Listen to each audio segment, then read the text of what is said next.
வணக்கங்க. சேலம் மாவட்டம் ஓமலூர் வட்டம் மூங்கில்பாடி கிராமம் சேனைக்கவுண்டனூர் காலனியில் உள்ள பழனிசாமி ஆசியம்மாள் அவங்க வீடுங்க.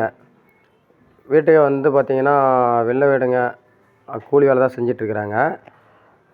திடீர்னு ஒரு 4 நாளாக பெஞ்ச மழையில் அப்படியே செவுரு சாஞ்சிருச்சுங்க. செவுரு சாஞ்ச வேகத்துக்கு என்ன ஆகி போச்சுன்னா, பக்கத்துலலாம் வண்டி அப்பாச்சி ஆர்டிஆர் 160ங்க.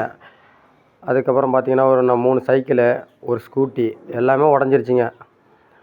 பஞ்சாயத்தில் சொல்லியிருக்குதுங்க. ஆளுங்க இன்னும் வரல. ஆளுங்க எந்நேரத்துக்கு வருவாங்கன்னு தெரியல. இன்னும் ஆள் யாரும் வந்து பார்க்கல. அப்பாச்சிலாம் முழுசாகவே எல்லாம் நுணுங்கி போயிடுச்சுங்க. மழை ஏறதுக்கு அதுக்கும் பார்த்திங்கன்னா 1.5 அடி 2 அடி செவுரு இருக்கும். ஆனால் இருந்தாலும் பார்த்திங்கன்னா செவுரெல்லாம் முழுசாகவே அப்படியே சேதமாயிருச்சுங்க. அதெல்லாம் உள்ற அப்படியே ஒரு பக்கம் அப்படியே இருந்தாப்பெல்லாம் அப்படியே சாஞ்சிருச்சுங்க. நல்ல வேலை விடிய காலம் மணி ஒரு 3 மணி 4 மணி சுமாருக்கு தான் சாஞ்சிருக்கு போலக்குது. இதோ நான் அந்த பக்கம் தான் நடக்கிற பக்கம். ஆளுங்க அந்த யாருக்கும் எந்த ஒரு சேதாரம் இல்லாத ஆயிடுச்சு. சைக்கிளு அடியில் ஒரு 2 சைக்கிள் இருக்குது. அப்பாச்சிலாம் பார்த்திங்கன்னா முழுசாகவே எல்லாம் நுணுங்கியே போயிடுச்சு. அப்பாச்சி வெளியே எடுக்கவே முடியாது. அப்பாச்சி வந்து பார்த்திங்கன்னா எந்த இதுக்கும் வந்து ஆகாது. அந்த பைக்கு எல்லாமே முழுசாக நுணுங்கி போச்சு. எப்படியும் வந்து ஆளுங்களுக்கு எந்த ஒரு சேதாரம் இல்லாத ஒரு வழியாக வந்துட்டாங்க. முன்னாடி வந்து இன்னும் தொங்கிக்கிட்டு இருக்குது. சொல்லியிருக்குது பஞ்சாயத்து ஆஃபீஸ்லேருந்து வந்து பார்த்தா தான் அந்த வந்து எல்லாம் தட்டி விடணும் அப்படின்னு சொல்லியிருக்கிறாங்க. அதனால் எல்லாம் வெயிட் பண்ணிகிட்டு இருக்கிறாங்க. இப்போ ஆஃபீஸருங்க யாராவது வந்து பார்த்தாங்கன்னா அதுக்கு தகுந்த மாதிரி எதனா மூவ் பண்ணாங்கன்னா தான் இதை உடச்சி விட்ற மாதிரி பிளான் பண்ணியிருக்கிறாங்க. முழுசாக ஒரு வீடே வந்து அப்படியே இப்போ சேதாரம் ஆயிடுச்சுங்க.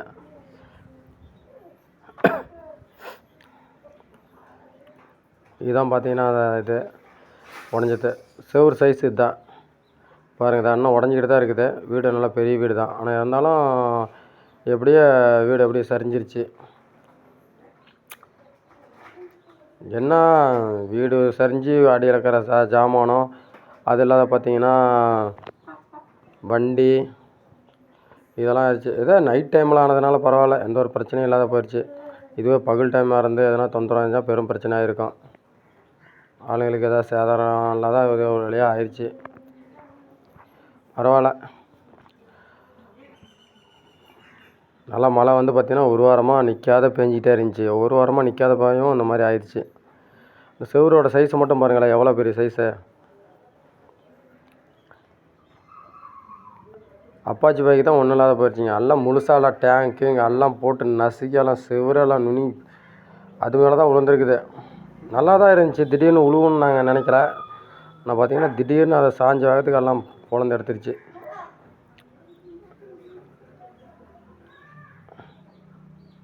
இதான் வீட்டோட சூழ்நிலை. எப்படியும் இன்னும் ஒரு நாள் தொடர்ந்து மழை பெஞ்சுன்னா ஃபுல்லாகவே எல்லாமே இடிஞ்சு அதுவே தானாக விழுந்துரும் போலக்குது. இதுதான் வீட்டுக்காரங்க, வீட்டு உரிமையாளர்கள்.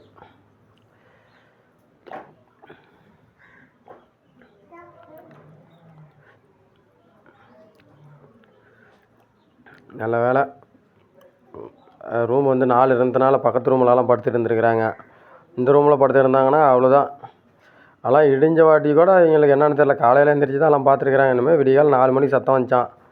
அவன் திடீர்னு பார்த்திங்கன்னா எல்லாம் காலையில் வந்து வெளியே வந்து பார்க்கும்போது ஒரு 5:30 6 மணிக்கு பக்கமாக பார்க்கும்போது எல்லாம் செவரெலாம் சாய்ச்சி வண்டிலாம் நசுங்கி எல்லாம் பெரும் சேதம்